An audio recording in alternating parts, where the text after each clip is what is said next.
గీతారాధనలో యేసయ్యా నీ కృపాధారమే నా వేదనలలో జనించెనే నీ కృపాదరణ నా వేదనలలో జనించెనే నీ కృపాదరణ నా గీతారాధనలో యేసయ్యా నీ కృపాధారమే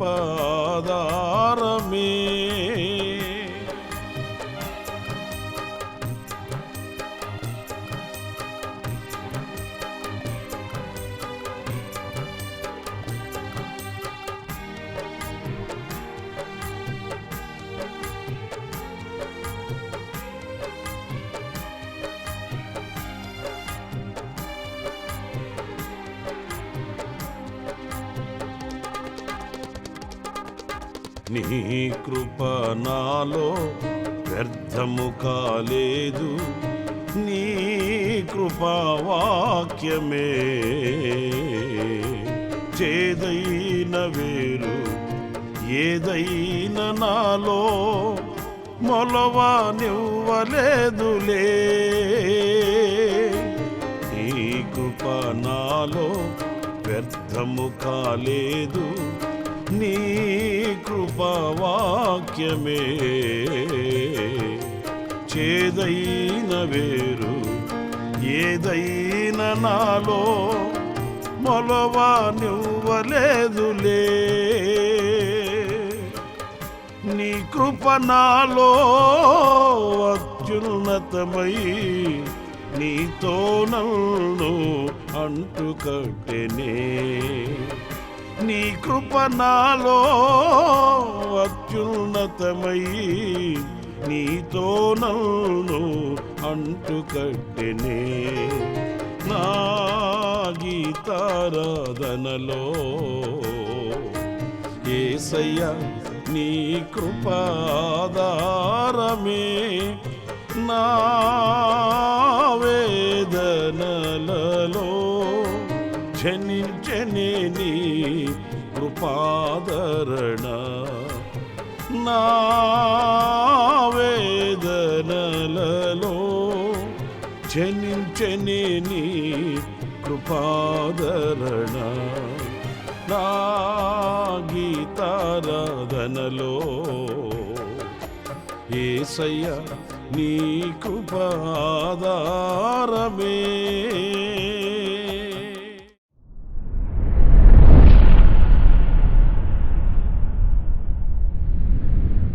ప్రైజ్ ది లార్డ్. ప్రభు అయిన యేసుక్రీస్తు నామంలో మీ అందరికీ హోసన్నా మినిస్ట్రీస్ తరపున హృదయపూర్వకమైన వందనాలు తెలియపరుస్తున్నాను. ప్రభు మిమ్మల్ని ఆశీర్వదించి దీవించుగాక. ప్రియులారా, మన ప్రభువుని అనేక పేర్లు పెట్టి ఆయనను మనము ఆరాధిస్తూ ఉంటాము. ఎందుచేత అంటే ఆయన యొక్క గుణలక్షణములను బట్టి ఆ పేరు ఆయనకు ఆపాదించి ఆయన స్తుతించడం మన జీవిత ధన్యతగా భావించాలి. కీర్తనల గ్రంథంలో కూడా 34వ కీర్తన 3వ చరణంలో మనం చదివితే, నాతో కూడి యెహోవాను గణపరచుడి, మనము ఏకముగా కూడి ఆయన నామమును గొప్ప చేయుదుము. ప్రియులారా, చూడండి, దైవజనుడు కూడా అదే భావనను వ్యక్తపరుస్తున్నాడు. మనం ఏకముగా కూడి ఆయన నామమును గొప్ప చేద్దాము. ఆయన నామము అంటే ఏంటి? ఆయన గుణలక్షణం, ఆయన స్వాభావికమైనటువంటి గుణమది. గనుక ఆయన గుణములనే ఆయనకు పేరుగా ఆపాదించి మనం ఆయన స్తుతిస్తూ ఉంటాము. ఆయన గణపరచాలి కూడాను. అన్నప్పుడు లేఖనాల్లో మనం చదువుకుంటూ వెళ్ళినప్పుడు ఆయన యొక్క గుణలక్షణాలకు సంబంధించిన పేర్లు కొన్ని ఉన్నాయి. వాటిని ఒక్కొక్కటిగా మనం ధ్యానించుకుంటూ వెళదాం. ప్రప్రథమముగా ఆదికాండంలోనే మనం గమనిస్తాము, ఆయనకి చూచుచున్న దేవుడు అనే పేరు మనము పరిశుద్ధ గ్రంథంలో చూస్తాము. ఈ పేరు ఆయనకి ఎవరు పెట్టారు? అలసి సొలసి సొక్కి సొమ్మసిల్లిపోయి ఆదరాభిమానాలు కోల్పోయి నిలిచే నీడ లేక, పలకరించే దిక్కు లేక, బ్రతుకు భారమైపోతే ఎడారి పాలైన ఒక స్త్రీ హాగరు ఆయనకు పెట్టిన పేరే చూచుచున్న దేవుడు.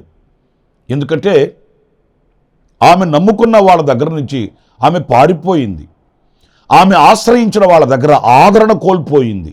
ఇక ఇంటి మీద ఒంటిగా ఉన్న పిచ్చుక వలె ఆమె ఏకాకిగా నిలిచిపోయి అరణ్యపాలై ఆమె సాగి వెళుతున్నప్పుడు ప్రియులరా ఆమెను పలకరించాడు దేవుడు. ఇంకా మనం ఆశ్చర్యమైన సంగతి ఏంటంటే చెడి పడిన బ్రతుకును చేతపట్టుకొని సాగి వెళుతున్న ఆ స్త్రీని ఆయన పేరు పెట్టి పిలిచాడు. ఎంత ఆశ్చర్యమైన సంగతి చూడండి. వాస్తవంగా లోకంలో అలాంటి వారిని మనం చూసినప్పుడు మనకు చిన్న చూపు కలుగుతుంది. అలాంటి వారిని మనం ఘనపరచలేము. అలాంటి వారికి ఒక ఉన్నత స్థానాన్ని మనం ఇవ్వలేము. ఏదో తెలియని ఒక అవగాహన మన మనసులో స్థిరపడిపోయి ఉంటుంది.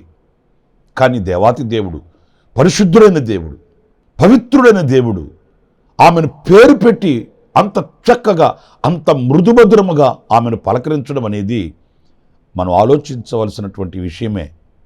చూడండి, ఆదికాండం 16వ అధ్యాయం 13వ వాక్యాన్ని నేను చదువుతున్నాను. అది చూచుచున్న దేవుడవు నీవే అను పేరు తనతో మాట్లాడిన యెహోవాకు పెట్టెను.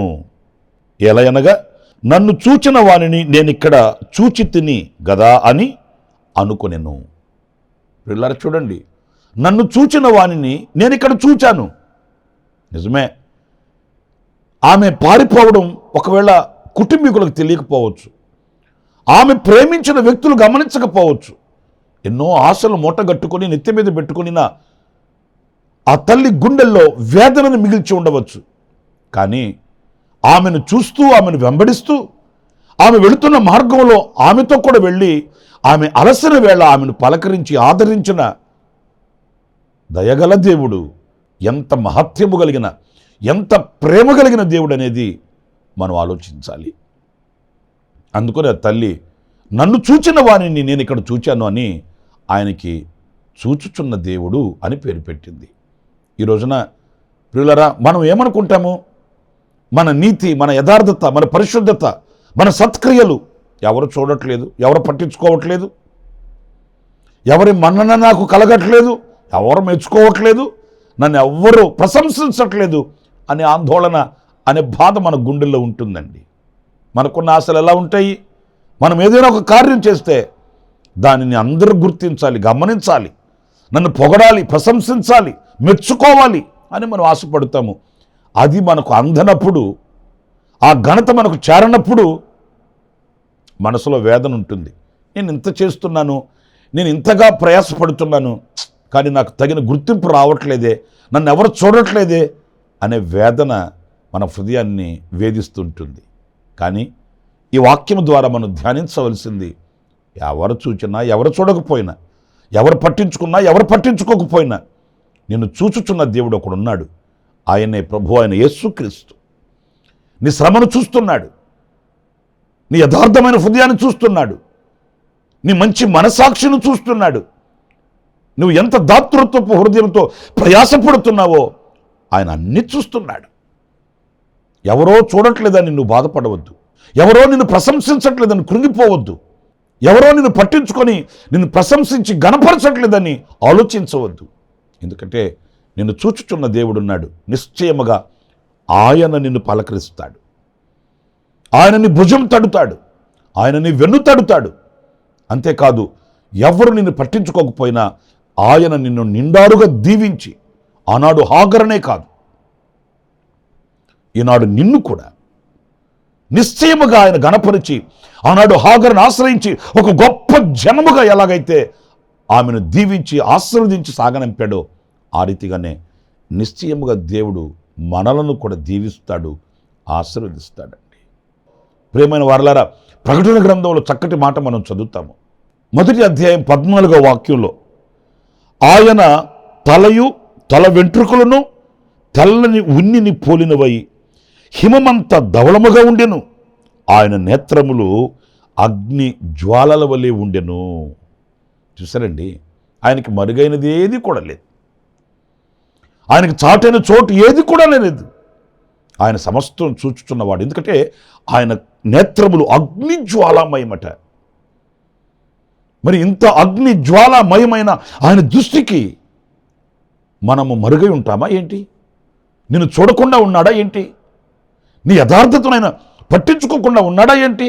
లేదు. నీ వేదనను చూస్తున్నాడు, నీ శ్రమను చూస్తున్నాడు, నీ కన్నీళ్లను చూస్తున్నాడు. నువ్వు ఎంత వ్యధ చెందుతున్నావో సమస్తము కూడా ఆయనకు తెలుసు. ఆయన చూచుచున్న దేవుడు. ఆయన గుణమును బట్టి ఆ పేరు ఆ తల్లి ఆయనకు పెట్టింది. నువ్వు చూచుచున్నవాడువయ్యా. లేకపోతే ఈ కష్ట పరిస్థితుల్లో నన్ను చూసేవాళ్ళు ఎవరున్నారు? ఈ ఆదరణ కోల్పోయిన ఈ శూన్యంలో, ఈ నిశీధిలో నన్ను చూచి గమనించి నా దగ్గరికి వచ్చి నన్ను ఆదరించే వాళ్ళు ఎవరున్నారు? నిజమే. ఒకవేళ ఆమె మనసులో ఇలా ఆలోచించి ఉండవచ్చు, నేను మోసపోయిన దానను, నేను సమాజంలో తృణీకరింపబడిన దానను అనే భావన ఆమె హృదయంలో ఉండొచ్చేమో, కానీ దేవుని హృదయంలో లేదండి. ఒకవేళ దేవుని హృదయంలో ఉంటే ఆమెను విడిచిపెట్టుండేవాడు, ఆమెను పలకరించి ఉండేవాడు కాదు. దేవుని హృదయంలో లేదు. ఆమె తృణీకరింపబడిన వ్యక్తిని, మోసపోయిన వ్యక్తిని దేవుడు ఆమెను గూర్చి ఆయన అనుకోవట్లేదు. ఆమెను కూడా ఆయన ప్రేమిస్తున్నాడు. ఈ మాటలు వింటున్న మిమ్ములను కూడా ఆయన ప్రేమిస్తున్నాడు. నిశ్చయముగా ఆయన నిన్ను చూస్తున్నాడు, నిన్ను పలకరిస్తాడు, నీ వేదనను తీరుస్తాడు. ఆమెను ఆశీర్వదించిన దేవుడు నిన్ను కూడా ఈ రోజున ఆశీర్వదిస్తాడు, దీవిస్తాడు. నీవు కుమిలిపోవలసిన, కృంగిపోవలసిన అవసరం ఏమీ కూడా లేదు. ఇంకొక చరిత్ర కూడా నేను మీకు జ్ఞాపకం చేయనా? ఒకసారి యెషయా ప్రవక్త, దైవజనుడు రాజైన హిజ్కియా దగ్గరకు వచ్చి ఆయన చెప్పిన మాట, నీ ఇంటిని చక్కపెట్టుకో, నీ దినములు సమాప్తమయ్యాయి అన్నాడు. ఈ చరిత్ర మనకు చాలా బాగా తెలుసు అనుకోండి. ఈ సందర్భానుసారంగా నేను మీకు జ్ఞాపకం చేస్తాను. అప్పుడు హిజ్కియా వ్యధ చెందినవాడై బాధపడుతూ గోడవైపు తిరిగి ప్రభువుని వేడుకున్నాడు. కన్నీళ్లు కార్చి ప్రార్థించాడు. ప్రభువా, నేను నీ సన్నిధిలో ఎంత యథార్థంగా నడిచానో ఒక్కసారి జ్ఞాపకం చేసుకుని కృపచూపమని కన్నీళ్లు కార్చాడు. పిల్లరా, మన హృదయాన్ని పులకరింపచేసే ఒక చక్కటి మాట ఏంటంటే, ఆ దైవజనుడు నడిమిశాల దాటక మునిపే ఇంకా ఆ కోట నుంచి బయటకు వెళ్ళలేదండి. ఎంతో సమయం పట్టలేదండి. వెంటనే దేవుడు అతనికి ప్రత్యుత్తరం ఇచ్చాడు. అదే దైవజనుడు వెనక్కి తిరిగి వచ్చి చక్కటి మాట, నువ్వు కన్నీళ్లు విడుచుట నేను చూశాను. మాట చెప్పిన దైవజనుడు చూడలేదు, కుటుంబీకులు చూడలేదు, నా అనుకునే వాళ్ళు, తనకున్న వాళ్ళు ఎవ్వరు కూడా ఆయన వేదనను చూచిన వాళ్ళు కాదు. కానీ ఆకాశం ముందున్న దేవుడు ఆయన చూశాడండి. ఆయన మహాకాశములు పట్టజాలని దేవుడైనప్పటికీ కూడా, ఉన్నత స్థలములలో నివసించువాడైనప్పటికీ కూడా, ఎవ్వరూ సమీపింపలేని తేజస్సులో నివసించుచున్న దేవుడైనప్పటికీ ఈ భూమి మీద నిలిచి కన్నీళ్లు కార్చే ఒక నరుని కన్నీళ్లు చూచాడంటండి. ఎంత అగ్ని నేత్రములు, ఎంత దూరదృష్టి, ఎంత శక్తి కలిగిన దృష్టి కలిగిన వాడు మన ప్రభు. మీరు ఆలోచించండి.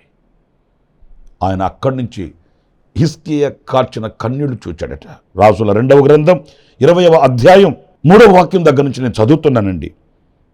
యెహోవా, యథార్థ హృదయుడనై సత్యముతో నీ సన్నిధిని నేను ఎట్లు నడుచుకుంటునో, నీ దృష్టికి అనుకూలముగా సమస్తమును నేనెట్లు జరిగించుతునో కృపతో జ్ఞాపకము చేసుకున్నామని హిజ్కియా కన్నీళ్లు విడుచుచు యెహోవాను ప్రార్థించెను. 5వ వాక్యం చదువుతున్నాను. నీవు తిరిగి నా ప్రజలకు అధిపతి అయిన హిజ్కియా యొద్దకు పోయి అతనితో ఇట్లున్నము, నీ పితరుడైన దావీదునకు దేవుడునకు యెహోవా నీకు సెలవిచ్చినదేమనగా, నీవు కన్నీళ్లు విడుచుట చూచి తిని నీ ప్రార్థన నేను అంగీకరించి ఉన్నాను. పిల్లరా, నీవు కన్నీళ్లు విడుచుట నేను చూచాను, నీ ప్రార్థన అంగీకరించాను. చూచే దేవుడు కాదా? మరి ఒక పాత నిబంధన భక్తుడు కదా హిజ్కియా? మరి ఈ రోజున మనం ఆయన రక్తం చేత కడగబడిన, కొనబడిన వారం కాదా? మరి ఆనాడు హిజ్కియాను చూచిన దేవుడు, హిజ్కియా కన్నీళ్లను చూచిన దేవుడు మనల్ని ఎందుకు చూడడు? మన ప్రార్థన ఎందుకు అంగీకరించడు? ఆయన చూచుచున్న దేవుడండి. ఆయన నిన్ను తీక్షణంగా గమనిస్తున్న దేవుడు. నీ పెదవుల నుండి ప్రార్థన వెలువడగానే వెంటనే సమాధానం ఇవ్వడానికి ఆయన తమ దృష్టిని మన మీద సాలించి ఉన్న దేవుడు. నీవు ఏ పరిస్థితులలో కన్నీళ్లు కార్చినా, ఏ మొర ఆయన సన్నిధిలో నీవు విన్నపించుకున్నా, నీ హృదయ అభిలాషను ఏ రీతిగా ఆయనకు చెప్పుకున్నా, నిన్ను చూస్తాడు, నిన్ను గమనిస్తాడు, ఆయన నీకు సమాధానం ఇస్తాడు, ఆయన ప్రత్యుత్తరం ఇస్తాడు. ఆయన నీ కోరికను నెరవేర్చే గొప్ప దేవుడండి. నీ కన్నీళ్ళు ఎవరు పట్టించుకోవట్లేదని మనుషుల వైపు చూడాల్సిన అవసరం ఏం లేదు. నీ కన్నీటికి విలువ లేదని నువ్వు కృంగిపోవాల్సిన అవసరం లేదు. నీ కన్నీటి ప్రతి బిందువు ఆయన కవిలిలో దాచబడి ఉన్నాయని లేఖన సత్యాలు మన ఎదుట నిలిచి ఉన్నాయి. గనుక ఆయన చూచుచున్న దేవుడు, మనల్ని ఆయన చూచుచున్నాడు, మన పరిస్థితుల్ని ఆయన చూచుచున్నాడు, మనకు కలిగే అన్యాయాన్ని చూస్తున్నాడు, మనకు కలిగే న్యాయాన్ని చూస్తున్నాడు, మనం నడిచే మార్గాన్ని చూస్తున్నాడు. మనలో సమస్తము ఆయన ఎరిగి ఉన్నాడు. గనుక చూచుచున్న దేవుని ఆయన నామమును బట్టి స్తుతిద్దాం, కీర్తించి గణపరుద్దాం, ఆయనను మహిమపరుద్దాము. తలలో ఉంచండి, చిన్న ప్రార్థన చేసుకుందాం. కృపా సత్య సంపూర్ణుడ జీవాధిపతి మీకు వందనాలు. నీవు మహోన్నతుడు, మహోపకారివి. ప్రాముఖ్యంగా మీ నామమును బట్టి నైనా మేము మిమ్మల్ని గణపరుచున్నట్లు మీరు మాకు అనుగ్రహించిన ప్రత్యక్షత కొరకానికి స్తోత్రం చెల్లిస్తున్నాను. అవును, మీరు చూచుచున్న దేవుడవు నాయనా. ఆనాడు హాగరును చూచిన దేవుడవు, పలకరించిన దేవుడవు, ఆదరించి ఆశీర్వదించిన దేవుడవు. హిజ్కియాను చూచి అతనిని కనికరించి కటాక్షించి ఆయుష్ను పొడిగించి కృప చూపిన దేవుడవు. ఈనాడు మా బ్రతుకులలో కూడా మీరు చూచుచున్న దేవుడవు. మీ నేత్రములు అగ్ని నేత్రములు. మమ్మల్ని ఎవరో చూడట్లేదని, ఎవరో పట్టించుకోవట్లేదని మా మనసు అటు ఇటు వెళ్లకుండా మీరున్నారు, మీరు మమ్మల్ని చూస్తున్నారు. మమ్మల్ని ఆశీర్వదించు దేవుడవు. మీ కరుణ, మీ కటాక్షం మాకుంటే చాలు, మీ తోడు నీడలు మాకుంటే చాలు. మిమ్మల్ని మేము చూస్తూ గురి యొద్దకు నడవడానికి, పరిగెత్తడానికి మీరు మాకు కృపను అనుగ్రహించి నడిపించమని ఆశ్చర్యకరమైన మీ కౌగిలికి ఇదిగో ఈ మాటలు వింటున్న ఒక్కొక్కరిని అప్పగిస్తూ, కన్నీళ్లతో, వేదనతో, బాధలలో ఎవరైనా ఉంటే వారిని ఆదరించండి, ధైర్యపరచండి, కృప చూపించండి, కనికరించండి. అనారోగ్యంతో బాధపడుతున్న వారిని స్వస్థపరచండి, విడుదల ప్రసాదించండి. ఆనాడు హిజ్కియాకి మీరు పంపినటువంటి ఆ ప్రత్యుత్తరం, ఆ జవాబుని నీ బిడలకు కూడా మీరు అనుగ్రహించండి. ఆయుష్ను పొడిగించండి, క్షేమాన్ని ప్రసాదించండి. దీవించే మీ బాహు చాపి మీ బిడలను ఆదుకొనమని ఘనుడా మీ పాద పద్మానికి అప్పగించుకుంటూ యేసు నామములో ప్రార్థించి వేడుకొనుచున్నాను తండ్రి, ఆమేన్. ప్రభు మిమ్మల్ని ఆశీర్వదించి దీవించునుగాక. విశేషమైన కృప ఈ దినమంతా నా ప్రభు మీకు అనుగ్రహించునుగాక. ఆమేన్, ఆమేన్. ప్రతిదినము ఈ అనుదిన కృపాను సందేశముల కొరకు, ఇంకా మరిన్ని ఆత్మ సంబంధమైన సందేశాల కొరకు ఈ మా యూట్యూబ్ ఛానల్ ను సబ్స్క్రైబ్ చేసుకోండి. Pastor Ramesh hosanna ministries.